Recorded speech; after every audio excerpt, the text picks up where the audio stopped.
Sebastian Vizcaino, when he came here in 1602 and actually named this area Monterey, that's where the name comes from his expedition. He named it after his sponsor, the Count de Monterey, which I always thought was a pretty cool idea on his part, because in those days any newly discovered land was supposed to be named after a saint, but he named it after a guy that was paying his bills.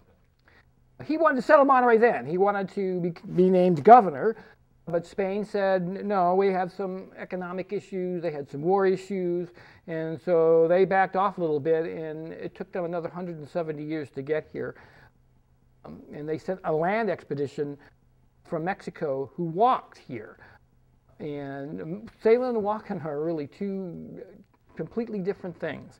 The land expedition led by a guy named Portola, they actually got up towards the Salinas River, and they weren't sure if they were near Monterey or not, so Portola sent a couple of soldiers down by horseback down right along the beach. They actually ended up on the beach here near Monterey, and by the Monterey Wharf down there, and they said, this doesn't look like Monterey. It doesn't look like the Monterey that Vizcaino had described. And there's actually a couple of good reasons why it didn't. I mean, it was a different time of the year. When Vizcaino was here, it was in December. There'd been a very heavy winter. There was lots of water in the rivers at that time. When Portola first got here, it was in September of 1769. There was probably had been a drought going on at that point, and there wasn't a lot of water in the rivers, so it didn't look like the Monterey that Vizcaino had described. So they continued further north, got all the way to San Francisco Bay, realized they'd gone too far, turned around, came back, sat on that same beach over here adjacent to the current Monterey Wharf, scratched their head, said, I'm not sure this is Monterey, killed a couple of donkeys to eat, and then continued all the way back down to San Diego, then realized they were in Monterey, turned around and came all the way back, and then finally settled here in June of 1770. Junípero Serra came a month later by ship. He actually arrived here on June 3rd, 1770. Life here was very difficult. Literally, it was like living on a deserted island.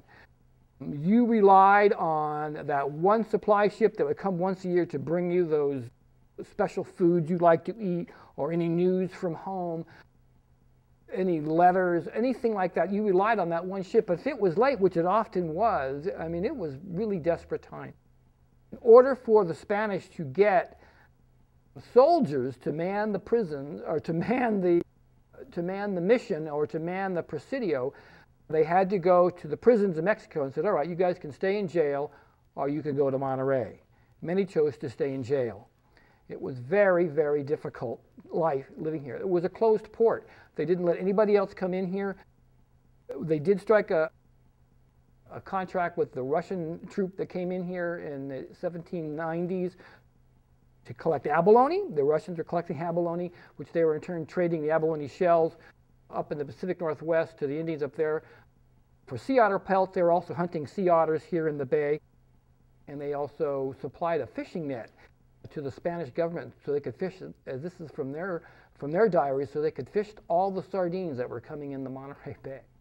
In fact, the first cannery in Monterey actually was not in Monterey, but was actually at the Carmel Mission. In 1779, there was a large smelt run running up the Carmel River, smelt by the thousands, and every native person in the local area came out of the hills from everywhere to go down and collect all this smelt that was running up the river. It was like they knew they were going to be there. And Junípero Serra took notice of this and said, well, that's incredible. We should do something with all this smelt. So they brought them into the Carmel Mission, where they put them in barrels and packed them with salt and shipped them down to Mexico. They canned them. So the first real cannery was actually at the Carmel Mission. There's also, it was very difficult to live here, as I mentioned, and there's another famous story of Junípero Serra returning from a trip to Mexico City and finding his soldiers literally starving to death at the Carmel Mission, living on chickpeas and goat's milk. I mean, the Monterey area was like a gigantic, fully stocked Safeway. They just didn't have the key to get in. So they relied on the native people to go out and hunt for them, to fish for them, to get them all the things that they needed to have so they could survive here. Finally, in 1822, Mexico declared its independence from Spain, and this became part of Mexico. And what Mexico did, of course, and they opened the port. They allowed ships to come in. They built the Custom House, which is State Landmark #1, the most historic government building in California. Of course, the Custom House is essentially a tax house, so it taxed all those ships that were coming into Monterey, into California, mainly ships coming from the United States, coming from Boston, coming from New York. And they were bringing all these goods. I mean, you name it, they brought it. Everything from kitchen utilities and windows and wagon wheels to fireworks, games, candy, all kinds of things. You name it, they brought it to Monterey. And of course, the folks from the United States were coming here to get cowhides. So the Spanish or the Mexican government neither understood how to utilize the bay. They weren't into fishing, but they were into raising cattle. That's what they did. They raised beef here. So all these ships would come in to collect these cowhides. And all those cowhides represented $1. In fact, they used to refer to them as California bucks. And the sailors would line up between the Custom House and the beach near the Monterey Wharf, where they'd pass these cowhides over their head one by one by one. Perhaps you've all heard this term that we are passing the buck. So they're passing that California buck. They then load all those cowhides onto their ship, then they would ship them back to Boston, the United States, or to New York, where they would then in turn use those to make saddles, to make other leather goods, to make shoes. Shoes was a big product that came out of that. But the most important product that came out of all of that were big, giant leather conveyor belts that went into factories that were returning machinery parts that were making more products that eventually made their way around the Horn and back up into California. So it all kind of worked in a big circle. So they, as I mentioned, they were not into fishing. They never understood that part of the bay.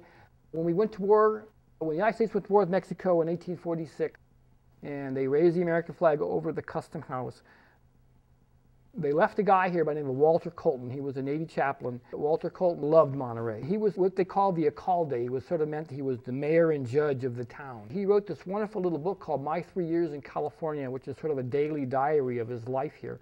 And he, from the East Coast, so he couldn't understand why they didn't fish in Monterey. And so he actually wrote in his diaries at one point, he said, I guess, unless they can ride up on their horses into the bay and lasso those fish, they weren't going out there to get them.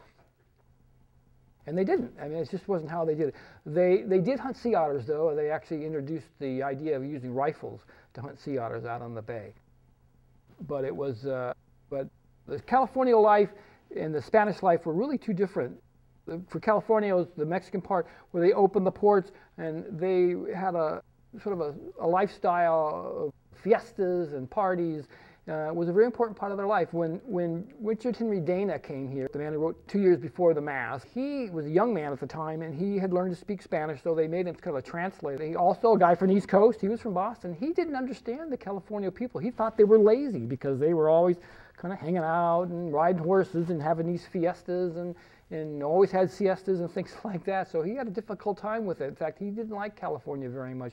But the fiesta was a very important part of their life. They used to hold large fiestas in the Memory Garden, where I know the Modern History Note always holds its annual Merienda, and those fiestas that were held there, oftentimes they'd bring in bull and bear. They have these large bull and bear fights where they would bring in grizzly bears and they would chain them down with the bull, and they'd have these big fights, and then they, of course, would eat the conquered one.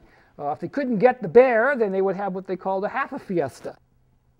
So it was a different time, and it was a whole different lifestyle.